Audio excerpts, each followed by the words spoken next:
Welcome back to New Venture Mentor. I'm Kate Costa, and this is your source for free tips and info with very limited fluffy stuff to help you plan, launch, and grow your startup or small business. This week, I want to talk a little about the importance of being crystal clear on what everyone's expectations are when you enter into any business agreement like a partnership or other contract. If you've been following me for a while, you know that I teach a few online courses, including the Business Builder Workshop and How to Fund Your Startup. I started out teaching on Udemy, and I've switched to Curious. Because I teach these courses, I recently participated in a market research study about what it's like to teach an online course through platforms like these, and what I like and don't like about doing so. Answering those questions got me thinking about some of the misconceptions I had before my first course launched, and how the lack of consensus on how the teacher-platform relationship would play out led to quite a bit of dissatisfaction with the arrangement, eventually leading me to switch platforms. The Cliffs Notes version: I felt that I was promised promotion for my courses by Udemy in all of the materials they gave me to pitch the idea of me becoming an instructor on the platform. That made sense to me. I provide the content, they provide the heavy lifting when it comes to marketing and promotions, and we split the revenue. Win-win. As it turned out, however, Udemy really doesn't do jack to promote a course. From my perspective, that makes them useless. If I have to do all of the marketing myself anyway, I could put up a members-only portion of my website and have my course materials there with very little effort. And in this case, I would take orders myself and pay way less to a payment processor than I do to Udemy. So again, if I'm responsible for all of the marketing, Udemy kind of gives me nothing but still takes a sizable percentage of my revenue. That's a craptastic deal for the instructor if you ask me, and that's precisely why I moved my course from Udemy to Curious, and my second course and soon to be released third course are only on Curious, and I didn't even consider putting them on Udemy. I wasted a bunch of time and initial promotion energy on Udemy, however. Why?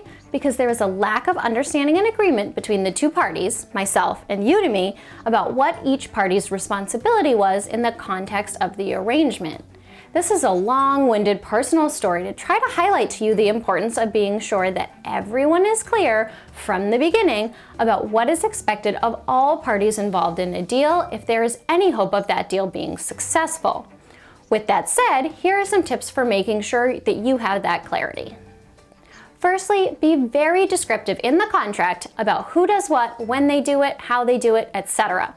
If you're interacting directly with a human being and negotiating a contract, you can work together to draft comprehensive terms that both sides are comfortable with. If you're working with a boilerplate agreement from a company, like with me and Udemy, you can carefully read through all of the details. In the contract, Udemy made vague statements about how they could promote my course, but there's nothing that requires them to do so.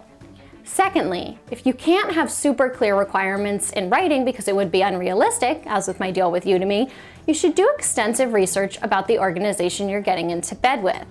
I did some research on Udemy before signing on, but once I began to get a little frustrated, I dug deeper and found lots of other instructors who were unhappy with Udemy's lack of promotion and utterly opaque payment terms. These were overshadowed in my initial cursory research because Udemy is an SEO powerhouse. Building on that point, if at all possible, actually talk to other people who've done business with whomever you're thinking of partnering with so that you can ask specific questions about what to expect and what not to expect from the relationship. Finally, if something feels off, don't do it. If you're a new business owner, you probably feel like any deal you pass on could lead to the demise of your business. But it's unlikely that's really true. It's typically much easier to get a business deal later than to get out of one that's turned out not to be what you hoped. Trust your gut if you feel like things aren't going to go the way you want them to, and don't do it. Before we wrap up here, I just want to point out that Udemy may be a great platform for others. My dissatisfaction was due to the fact that I wasn't clear on what I would actually get from them. That doesn't necessarily mean it's a bad deal. Others have had great success. It means my expectations weren't aligned with the reality, so I was let down, and that's exactly the point.